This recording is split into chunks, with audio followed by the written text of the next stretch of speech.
जी दोस्तों, मैं हूं इसाक अब्बासी और आज की इस वीडियो में हम बात करने वाले हैं एडीपी, एडीएस और बीएस इंग्लिश के सब्जेक्ट इंग्लिश स्ट्रक्चर से रिलेटेड। और आज आपको बताने जा रहे हैं कि इंग्लिश स्ट्रक्चर में एमसीक्यूज कहां से और किस तरह बनाए जाते हैं। उम्मीद है कि दोस्तों ये वीडियो आप लोगों के लिए काफ़ी हेल्पफुल साबित होगी, क्योंकि आज की वीडियो में मैं आपके साथ 50 के लगभग कुछ ऐसे ट्रिक्स शेयर करने जा रहा हूं जिसकी मदद से आप एमसीक्यूज़ को अच्छी तरह सॉल्व कर पाओगे। दोस्तों एक और भी बात बता दूं आपको, इंग्लिश स्ट्रक्चर की थ्योरी में बहुत सारी ऐसी चीज़ें हैं जिनको आपने याद करना होता है, जैसे कि स्कीमिंग, स्कैनिंग, फैक्ट और ओपिनियन वगैरह। आप लोगों ने क्या करना है कि इनकी डेफिनेशंस को अच्छी तरह याद करना है। हो सकता है कि इनकी डेफिनेशन देकर इनके बारे में पूछ ले कि ये किस चीज़ की डेफिनेशन है, या कोई ऐसी स्टेटमेंट दे दे और स्टेटमेंट देने के बाद आपसे पूछे कि ये फैक्ट की डेफिनेशन है या ओपिनियन की डेफिनेशन है। तो दोस्तों अब वीडियो को शुरू करते हैं और आप लोगों के साथ शेयर करते हैं इंग्लिश ग्रामर से रिलेटेड कुछ ऐसी ट्रिक्स जो कि आपके लिए काफ़ी हेल्पफुल साबित होंगी। तो शुरू करते हैं, लेट्स बिगिन। जी दोस्तों, सबसे पहले आपको बताते चलें कि अगर इंग्लिश जुमले में ऑलवेज या वेरी मच का जिक्र हो तो ये जुमले अमूमन प्रेजेंट इंडेफिनिट टेंस के होते हैं। तो नीचे कुछ एग्जांपल्स हैं, आप देख सकते हैं। और दूसरी जो यहाँ पर ट्रिक की बात की गई है कि अगर जुमले में कोई आलमगीर सच्चाई हो। आलमगीर सच्चाई से मुराद एक ऐसी बात होती है जिसे कोई भी शख्स नहीं झुठला सकता। अगर जुमले में कोई आलमगीर सच्चाई हो और इसमें कोई एक्शन यानी कोई वर्ब भी हो तो ये जुमले हमेशा प्रेजेंट इंडेफिनिट टेंस के होते हैं, जैसे कि नीचे कुछ एग्जांपल्स लिखी गई हैं। तो अगला जो हमारे पास ट्रिक है, यहाँ पर लिखा गया है कि अगर पहला जुमले का जो हिस्सा है वो पास्ट टेंस का हो तो दूसरा हिस्सा भी हमेशा पास्ट टेंस का ही होता है। जैसे कि यहाँ पर एक एग्जांपल है कि when I reached she had gone. इसी तरह अगली जो ट्रिक है उसमें बात की गई है, अगर जुमले का पहला हिस्सा पास्ट में ही क्यों ना हो तो इसके बाद आने वाले जुमले में यानी इसके साथ जो अगला जुमला होगा कि उसमें अगर आलमगीर सच्चाई हो तो वो हमेशा प्रेजेंट में ही लिखा जाता है।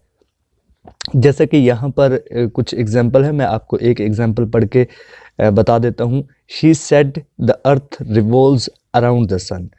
तो अगला जो हमारे पास ट्रिक है इसमें बात की गई है कि अगर जुमले में डू, डज और डिड के बाद हमेशा जो फॉर्म ऑफ वर्ब आएगी वो पहली फॉर्म यानी बेस फॉर्म ही लगाई जाती है।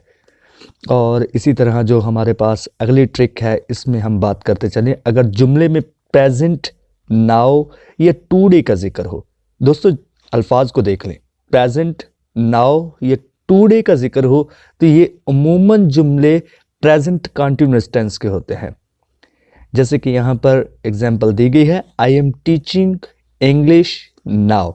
तो दोस्तों अगला जो हमारे पास जो ट्रिक है वो ये है कि अगर जुमले में प्रीवियस, यस्टरडे, एगो या लास्ट जुमले के आखिर में हो या शुरू में हो तो ये हमेशा जुमले पास्ट इंडेफिनिट टेंस के होते हैं। तो अगली जो हमारे पास ट्रिक है उसमें बताया गया है कि अगर जुमले में नेक्स्ट या टुमारो का जिक्र हो तो ये जुमले हमेशा फ्यूचर के होते हैं, यानी इनमें विल और शैल वाला जवाब जो आपका होगा वो दुरुस्त होगा।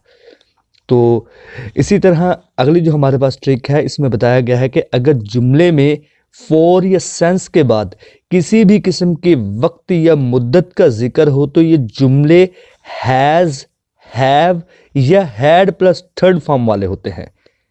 और इसके अलावा अगर आपको किसी आंसर में बीन प्लस आईएनजी मिल जाए तो ये जुमले जो आपका ये आंसर जो होगा बीन प्लस आईएनजी वाला यानी परफेक्ट कंटीन्यूअस टेंस वाले भी आपके सही हो सकते हैं।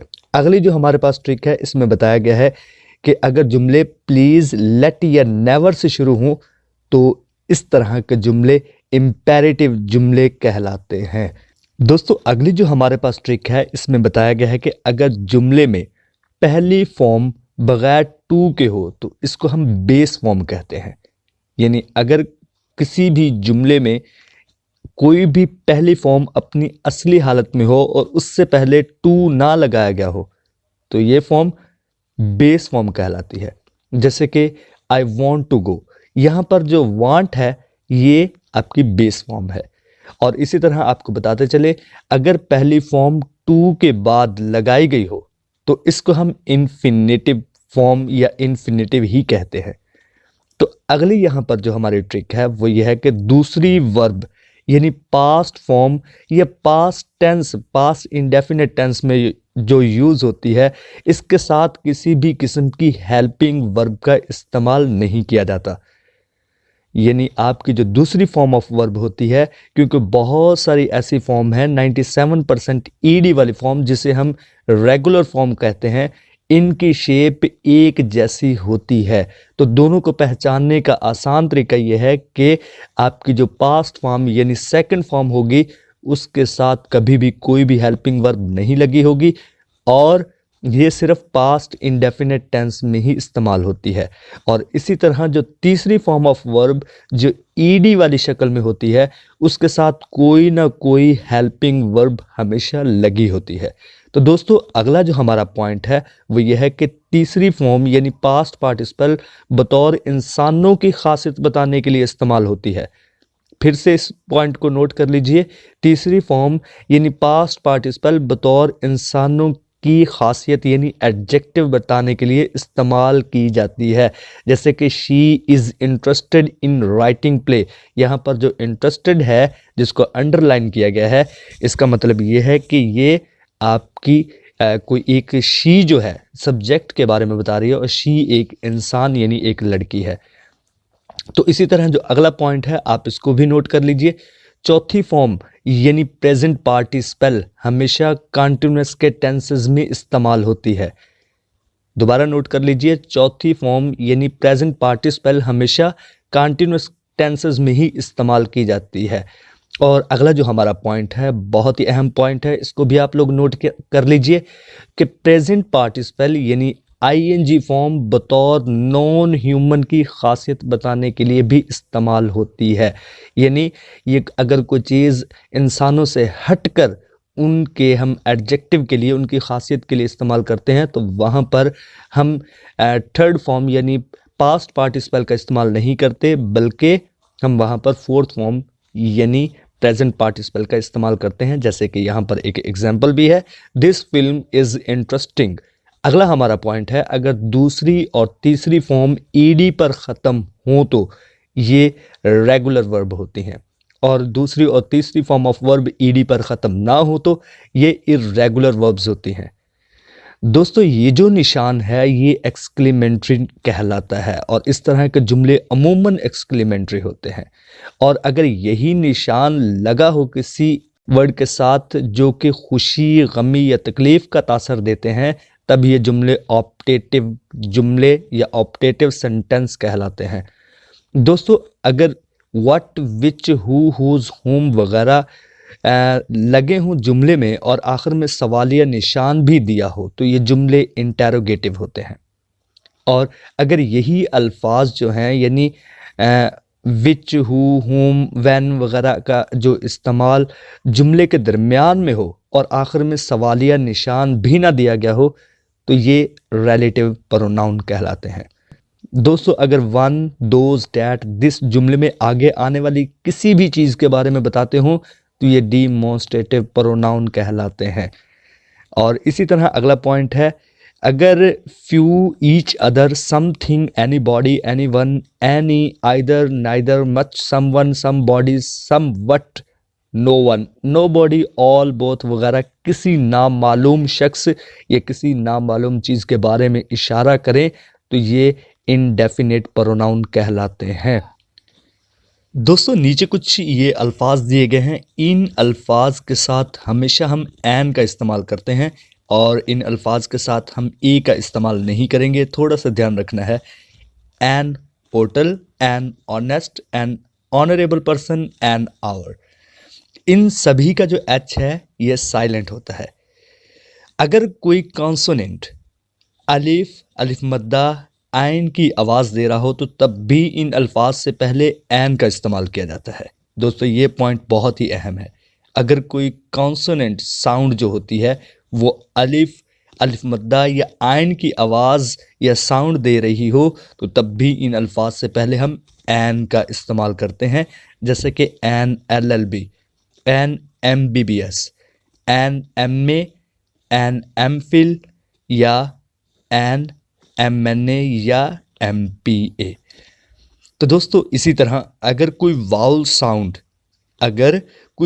साउंड यानी AEIOU, अलिफ, अलिफ मद्दा या आइन के अलावा कोई और साउंड दे रही हो तो तब भी एन की बजाय हम ए का इस्तेमाल करते हैं, जैसे कि आ यूनिफॉर्म, आ यूनिवर्सिटी, आ यूरोपियन गर्ल, A1। दोस्तों अगला जो हमारा पॉइंट है इसमें बताया गया है कि अगर जुमले में ऑलरेडी दिया हो तो ये जुमले अमूमन परफेक्ट टेंस के होते हैं, यानी इनमें थर्ड फॉर्म ऑफ वर्ब और साथ हेल्पिंग वर्ब लगी होती है।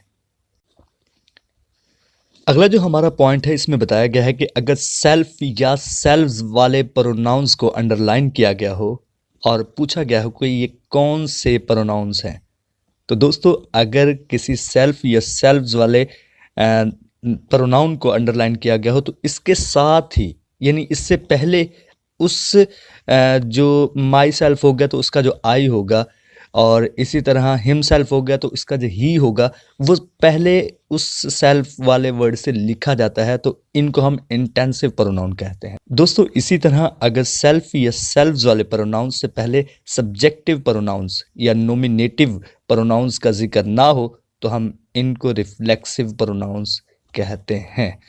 दोस्तों आई और वी को फर्स्ट पर्सन कहा जाता है, यू को सेकंड पर्सन कहा जाता है और ही, शी, इट और दे को थर्ड पर्सन कहा जाता है। ये अक्सर ये चीज़ें MCQs में पूछ ली जाती हैं। तो इसी तरह हम फिनाइट वर्ब की बात करते हैं। फिनाइट वर्ब को हमेशा किसी न किसी सब्जेक्ट की ज़रूरत होती है, जैसे कि यहाँ पर कुछ एग्जाम्पल भी हैं। रहील इज़ हैप्पी, तो यहाँ पर इज़ हैप्पी हम कहेंगे तो इसका मतलब कुछ भी नहीं निकलेगा, तो इसको किसी न किसी सब्जेक्ट की ज़रूरत है। शी पेंटेड द वॉल, तो पेंटेड द वॉल अगर लिखेंगे तो कोई मीनिंग नहीं निकल रहा, तो इसके लिए कि वॉल को पेंट कौन कर रहा है इसके लिए सब्जेक्ट का होना लाजमी है। दोस्तों नॉन फिनाइट वर्ब्स को सब्जेक्ट की ज़रूरत नहीं होती, ये होती वर्ब्स ही हैं, लेकिन एज अ सब्जेक्ट काम कर रही होती हैं, एज अ ऑब्जेक्ट भी काम कर रही होती हैं और एज अ एडजेक्टिव भी काम कर रही होती हैं। जैसे कि यहाँ पर मैं कुछ आपको एग्जाम्पल दे देता हूँ।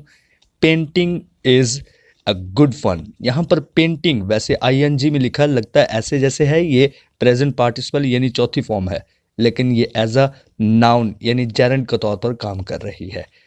तो इसी तरह she saw a running horse, तो यहाँ पर जो रनिंग हॉर्स है ये वर्ब के तौर पर काम नहीं कर रही, बल्कि ये आपका एडजेक्टिव के तौर पर इस्तेमाल की गई है। नसीम इज़ लुकिंग टायर्ड, जो यहाँ पर नसीम इज़ लुकिंग, लुकिंग तो आपकी वर्ब है लेकिन टायर्ड नसीम का एडजेक्टिव है। तो ये सारी की सारी जो चीज़ें हैं ये आपके जो होती हैं इनको हम नॉन फिनाइट कहते हैं। एक बात याद रखिएगा कि non finite as a verb काम नहीं करते। दोस्तों अगर इसी तरह आपसे LY पर ख़त्म होने वाले वर्ड्स को अंडरलाइन करके पूछा जाए कि ये आपने बताना है कि ये क्या चीज़ है, तो आपने एडवर्ब को क्लिक करना है, और इसके साथ अगर ये पूछा जाए कि ये किस तरह का एडवर्ब है तो ये अमूमन ज़्यादातर जो होते हैं ये एडवर्ब ऑफ मैनर होते हैं।